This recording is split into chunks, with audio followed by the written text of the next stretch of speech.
Mosquito ಕಚ್ಚೋದ್ರಿಂದ ಕೆಲವು specific ಕಾಯಿಲೆಗಳಿದ್ದಾವೆ. ಅದು ನಮ್ಮ ದೇಶದಲ್ಲಿ ಬಹಳ ವರ್ಷಗಳಿಂದ ಇರುವಂಥದ್ದು ಮಲೇರಿಯಾ ಕಾಯಿಲೆ. ಜ್ವರ ಬರುತ್ತೆ, ಚಳಿ ನಡುಕ ಇರುತ್ತೆ.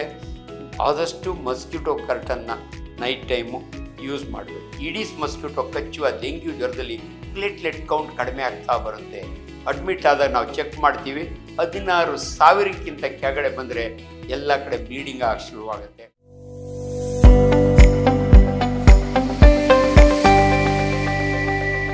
ನಮಸ್ಕಾರ. ಮಸ್ಕಿಟೋ ಅಂದ ತಕ್ಷಣವೇ ಎಂಥವ್ರಿಗೂ ಕೂಡ ಅನುಭವ ಇದ್ದೇ ಇರುತ್ತೆ. ಒಂದಲ್ಲ ಒಂದು ಸಾರಿ ಹಗಲೊತ್ತು ಕಚ್ಚಿಸ್ಕೊಂಡಿರ್ತೀವಿ, ಸಂಜೆ ರಾತ್ರಿ ಹೊತ್ತು ಕಚ್ಚಿಸ್ಕೊಳ್ತೀವಿ.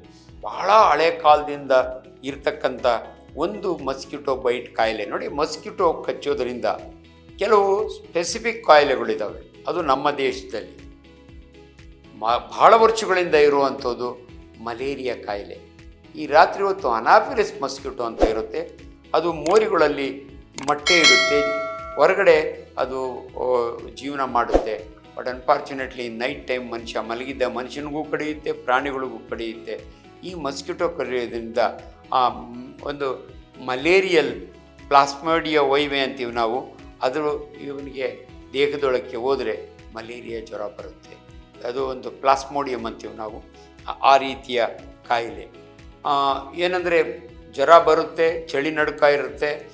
ಜ್ವರಗಳಲ್ಲಿ ನಾನಾ ರೀತಿ, ಅದರೊಳಗೆ ಈ ಮಲೇರಿಯಾ ಕೂಡ ಒಂದು ವೆರೈಟಿ ಆಫ್ ಫೀವರ್. ಅದು ವೈದ್ಯರ ಹತ್ರ ಬಂದಾಗ ನಮಗೆ ಅವ್ರು ಹೇಳುವ ರೀತಿಯಲ್ಲೇ ಆ ಗ್ರಾಫ್ನಲ್ಲೇ ಗೊತ್ತಾಗುತ್ತೆ ಇದು ಮಲೇರಿಯಾ ಜ್ವರ ಅಂತ. ಏನಂದರೆ ಲಕ್ಕಿಲಿ ಮಲೇರಿಯಾಗೆ ಒಳ್ಳೆ ಟ್ರೀಟ್ಮೆಂಟ್ ಇದೆ, ನೀವು ಟ್ರೀಟ್ಮೆಂಟ್ ತೊಗೋಬೇಕು. But prevention is better than cure. ಅದಕ್ಕೆ ಆದಷ್ಟು ಮಸ್ಕಿಟೋ ಕರ್ಟನ್ನ ನೈಟ್ ಟೈಮು ಯೂಸ್ ಮಾಡಬೇಕು.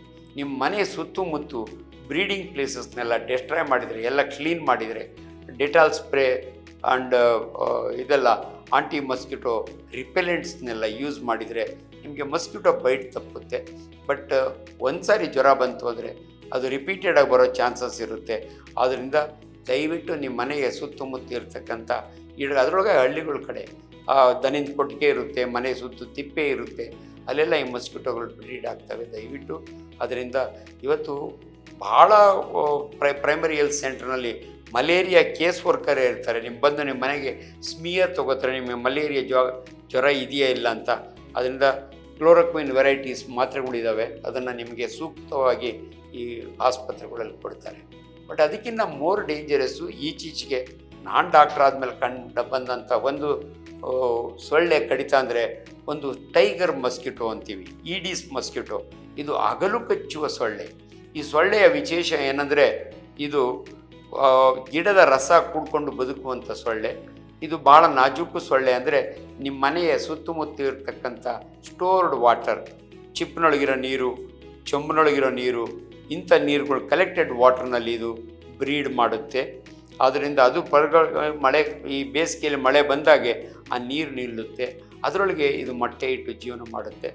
ನೀವು ಫೀಮೇಲ್ ಮಸ್ಕಿಟೋ, ಅದರಲ್ಲಿ ಗಂಡು ಸೊಳ್ಳೆ, ಹೆಣ್ಣು ಸೊಳ್ಳೆ ಯೂಶಲಿ ಪ್ರೆಗ್ನೆಂಟ್ ಇದ್ದಾಗೆ, ಅಂದರೆ ಅದ್ರ ಹೊಟ್ಟೆಯಲ್ಲಿ ಮೊಟ್ಟೆಗಳಿದ್ದಾಗೆ ಯೂಶಲಿ ಮನುಷ್ಯನ ಬೈಟ್ ಮಾಡುತ್ತೆ. ಇದು ಹೆಂಗೆ ಕಚ್ಚುತ್ತೆ ಅಂದರೆ ನಿಮ್ಮ ಮೊಣಕಾಲು ಕೆಳಗಡೆ ಕಚ್ಚುತ್ತೆ, ಹಿಂದ್ಗಡೆಯಿಂದ ಬದ್ದು ಕಚ್ಚುತ್ತೆ, ನೀವು ಕೂತಿರುವಾಗ ಮೊಣಕೈ ಕಚ್ಚುತ್ತೆ. ಅದರಿಂದ ಹಗಲೊತ್ತು ನೀವು ಮಕ್ಕಳಿಗೆ ಫುಲ್ ಸ್ಲೀವ್ ಶರ್ಟು ಪ್ಯಾಂಟ್ ಹಾಕಬೇಕು. ಅದರೊಳಗಾಗಿ ನೀವು ಹಳ್ಳಿಯ ಮನೆಯಲ್ಲಿದ್ದರೆ ನಿಮ್ಮ ಮನೆ ಸುತ್ತಮುತ್ತ ಗದ್ದೆ, ನೀರಿನ ನಿಂತಿರೋವಂಥ ಗದ್ದೆಗಳಿದ್ದರೆ ಅಂಥ ಇದು. ಆ್ಯಂಡ್ ಹಗಲೊತ್ತು ನೀವು mosquito curtain ಹಾಕ್ಕೊಳಕ್ಕಾಗಲ್ಲ. But mosquito repellents, ಅದನ್ನು ಮಸ್ಕಿಟೋವನ್ನು ಓಡಿಸುವಂಥ ರಿಪೆಲೆಂಟ್ಸ್ ಬರ್ತವೆ, ಅದನ್ನು ಹಾಕ್ಕೋಬೋದು. ಬಟ್ ಒಂದು ಸಾರಿ ನಿಮಗೆ ಈಡಿಸ್ ಜ್ವರ ಬಂತು ಅಂದರೆ ಅದರಿಂದ ಶಾಕ್ ಆಗೋ ಚಾನ್ಸಸ್ ಇರುತ್ತೆ. ದಯವಿಟ್ಟು ನೀವು ವೈದ್ಯರನ್ನು ಕನ್ಸಲ್ಟ್ ಮಾಡಿ ಟ್ರೀಟ್ಮೆಂಟ್ ತೊಗೊಳ್ಳೋದು ಒಳ್ಳೆಯದು. ಡೆಂಗ್ಯೂ ಜ್ವರದ ಬಗ್ಗೆ ಮಾತನಾಡುವಾಗ ಇದೊಂದು ಸಾಂಕ್ರಾಮಿಕ ರೋಗ, ಸೊಳ್ಳೆ ಕಚ್ಚುವುದರಿಂದ ಬರುತ್ತೆ. ಇದರಲ್ಲಿ ಒಂದು ವಿಶೇಷ ಏನಂದರೆ ಈ ಸೊಳ್ಳೆನ ನಾವು ಟೈಗರ್ ಮಸ್ಕಿಟೋ ಅಂತೀವಿ. ಇದು ಈಡೀಸ್ ಮಸ್ಕಿಟೋ, ಈಡೀಸ್ ಈಜಿಪ್ಷಿಯೋ ಅಂತ ಇದರ ಹೆಸರು. ಇದು ಟೈಗರ್ ಮಸ್ಕಿಟೋ ಯಾಕಂತೀವಿ ಅಂದರೆ ಅದ್ರ ಬೆನ್ನಿನ ಮೇಲೆ ಟೈಗರ್ ಥರ ಇದಿರುತ್ತೆ, ಲೈನ್ಗಳಿರುತ್ತೆ. ಅದರಿಂದ ಈ ಸೊಳ್ಳೆ ಆ್ಯಕ್ಚುಲಿ ವೆಜಿಟೇರಿಯನ್ ಮಸ್ಕಿಟೋ, ಗಿಡದ ರಸ ಕುಡ್ಕೊಂಡು ಬದುಕುವಂಥ ಸೊಳ್ಳೆ, ಕ್ಲೀನ್ ವಾಟರ್ನಲ್ಲಿ ಬ್ರೀಡ್ ಮಾಡೋವಂಥ ಸೊಳ್ಳೆ. ಆ್ಯಂಡ್ ಇದರಲ್ಲಿ ಈ ಫೀಮೇಲ್ ಮಸ್ಕಿಟೋ ಅದ್ರ ಹೊಟ್ಟೆ ಒಳಗೆ ಮೊಟ್ಟೆ ಇದ್ದಾಗೆ ಆಗ ಮಾತ್ರ ಹ್ಯೂಮನ್ ಬೈಟ್ ಮಾಡುತ್ತೆ, ಮನುಷ್ಯನ ರಕ್ತ ಕುಡಿಲಿಕ್ಕೆ ಬರುತ್ತೆ. ಈ ಮಸ್ಕಿಟೋದ ವಿಶೇಷತೆ ಏನಂದರೆ ಹಿಂದ್ಗಡೆಯಿಂದ ಬಂದು ಕಚ್ಚುತ್ತೆ ಆ್ಯಂಡ್ ಮೊಣಕಾಲು ಕೆಳಗಡೆ ಕಚ್ಚುತ್ತೆ. ಯಾಕಂದರೆ ಇದು ಮೇಲೆ ಹಾರ್ಲಿಕ್ಕೆ ಆಗೋದಿಲ್ಲ. ಅದರಿಂದ ದಯವಿಟ್ಟು ನೀವು ಹಗಲೊತ್ತು ಯಾವುದನ್ನ ಸಮಾರಂಭಗಳಲ್ಲಿದ್ದರೆ ಫುಲ್ ಬಟ್ಟೆ ಹಾಕ್ಕೊಳ್ಳಿ. ಮಕ್ಕಳಿಗೂ ಅಷ್ಟೇ ಫುಲ್ ಸ್ಲೀವ್ ಫುಲ್ ಪ್ಯಾಂಟ್ ಹಾಕಿ. ಆ್ಯಂಡ್ ಈ ಮಸ್ಕಿಟೋನ ಬ್ರೀಡ್ ಆಗ್ದಂಗೆ ನೋಡ್ಕೋಬೇಕು ಅಂದರೆ ನಿಮ್ಮ ಮನೆ ಸುತ್ತಮುತ್ತ ಇರತಕ್ಕಂಥ ಸ್ಟೋರ್ಡ್ ವಾಟರ್ನ ಹೊರಗಡೆ ಹಾಕಿ. ಒಂದು ಸಾರಿ ಜ್ವರ ಬಂತು ಅಂದರೆ ಅನ್ಫಾರ್ಚುನೇಟ್ಲಿ ಇದೊಂದೇ ಜ್ವರದಲ್ಲಿ ಇಂಟ್ರಾ ಕಾರ್ಪೋರಿಯಲ್ ಬ್ಲೀಡಿಂಗ್ ಅಂತೀವಿ. ಅಂದರೆ ಬ್ರೈನ್ನಾಗ ಬ್ಲೀಡ್ ಆಗ್ಬೋದು, ಲಂಗ್ಸ್ನಾಗ ಬ್ಲೀಡ್ ಆಗ್ಬೋದು, ಇಂಟೆಸ್ಟೈನಾಗಿ ಬ್ಲೀಡ್ ಆಗ್ಬೋದು.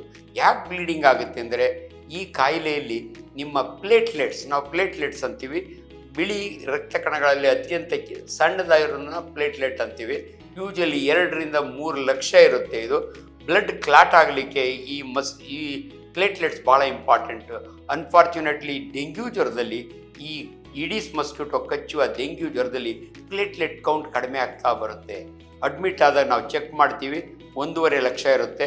ಬೆಳಗ್ಗೆ ಮಾಡಿದರೆ 80,000ಕ್ಕೆ ಬಂದಿರುತ್ತೆ, ತಿರುಗಿ ಸಾಯಂಕಾಲ ಮಾಡಿದರೆ 40,000ಕ್ಕೆ ಬರುತ್ತೆ. ನಮ್ಗೆ ಎಲ್ಲಿ ಆತಂಕ ಅಂದರೆ ಈ ಪ್ಲೇಟ್ಲೆಟ್ ಕೌಂಟು 16,000ಕ್ಕಿಂತ ಕೆಳಗಡೆ ಬಂದರೆ ಎಲ್ಲ ಕಡೆ ಬ್ಲೀಡಿಂಗ್ ಆಗಿ ಶುರುವಾಗುತ್ತೆ.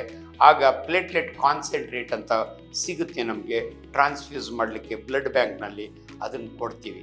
ಆದ್ದರಿಂದ ದಯವಿಟ್ಟು ಡೆಂಗ್ಯೂ ಜ್ವರದಲ್ಲಿ ಭಾಳ ಬೇಗ ಡೆತ್ ಆಗುತ್ತೆ. ಮಲೇರಿಯಾ ಜ್ವರ ಅನಾಫಿಲಿಸ್ ಮಸ್ಕಿಟೋಯಿಂದ ಕಚ್ಚೋದು, ರಾತ್ರಿ ಕಚ್ಚುವ ಸೊಳ್ಳೆ, ಅದರಲ್ಲಿ ಡೆತ್ತು ಕಡಿಮೆ, ಬೇಗ ಆಗಲ್ಲ. ಆದರೆ ಡೆಂಗ್ಯೂ ಜ್ವರದಲ್ಲಿ ಬೇಗ ಸಾವಾಗುತ್ತೆ.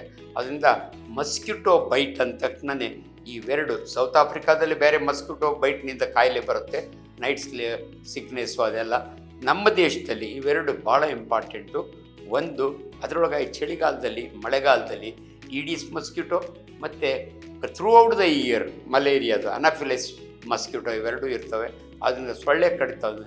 ಆ್ಯಂಡ್ ಸೊಳ್ಳೆ ಕಡಿದಾಗ ನಿಮಗೆ ಗೊತ್ತಾಗುತ್ತೆ, ನೀವು ಚರ್ಮ ನೋಡಿಕೊಂಡ್ರೆ ಬೈಟ್ ಮಾರ್ಕ್ ಇರುತ್ತೆ, ಸುತ್ತು ಕೆಂಪಾಗುತ್ತೆ. ಯಾಕಂದರೆ ಯೂಶ್ವಲಿ ಈ ಮಸ್ಕಿಟೋ ಆ ಬ್ಲಡ್ನ ಕ್ಲಾಟ್ ಆಗ್ದಂಗೆ ಇರಲಿಕ್ಕೆ ಒಂದು ಎನ್ಸೈಮ್ ರಿಲೀಸ್ ಮಾಡುತ್ತೆ. ಅದರಿಂದ ಆಮೇಲೆ ಇಚ್ಚಿಂಗ್ ಬರುತ್ತೆ, ಕೆರ್ಕೋಬೇಕು ಅನಿಸುತ್ತೆ. ಕೆಲವರಿಗೆ ಮಸ್ಕಿಟೋ ಕಡಿದ ಜಾಗದಲ್ಲಿ ಅಲರ್ಜಿನೂ ಆಗುತ್ತೆ. ಸೊ ಇವೆಲ್ಲವನ್ನು ಗಮನದಲ್ಲಿ ಇಟ್ಕೊಂಡು ಮಸ್ಕಿಟೋ ರಿಪೆಲೆಂಟ್ಸ್ ಯೂಸ್ ಮಾಡಿ, ಅಥವಾ ಮಸ್ಕಿಟೋ ಕಾಯಿಲ್ಸ್ ಬರ್ತವೆ, ಅದೆಲ್ಲ ನಿಮಗೆ ಗೊತ್ತಿದೆ. ರಾತ್ರಿ ಹೊತ್ತು ಮಸ್ಕಿಟೋ ಕರ್ಟನ್ನ ಚೆನ್ನಾಗಿ ಅದರೊಳಗಾಗಿ ಸಣ್ಣ ಮಕ್ಕಳಿಗೆ ತೊಟ್ಟಿಲಿಗೆ ಕರೆಕ್ಟಾಗಿ ಹಾಕಿ ನೀವು ಅದರಿಂದ ಕಾಪಾಡ್ಕೊಳ್ಳಿ ಅಂತ ಹೇಳ್ತೀನಿ. ನಮಸ್ಕಾರ. ಲೇಟೆಸ್ಟ್ ಹಾಗೂ ಇಂಟ್ರೆಸ್ಟಿಂಗ್ ಸುದ್ದಿಗಳಿಗಾಗಿ ಬಾಸ್ ಟಿವಿ ಕನ್ನಡ ಚಾನೆಲ್ನ ಸಬ್ಸ್ಕ್ರೈಬ್ ಮಾಡಿ. ಹಾಗೆಯೇ ಬೆಲ್ ಐಕಾನ್ ಪ್ರೆಸ್ ಮಾಡಿ. ಇದರ ಜೊತೆಗೆ ಫೇಸ್ಬುಕ್, ಇನ್ಸ್ಟಾಗ್ರಾಮ್, ಎಕ್ಸ್ನಲ್ಲೂ ಮಿಸ್ ಮಾಡದೆ ಫಾಲೋ ಮಾಡಿ.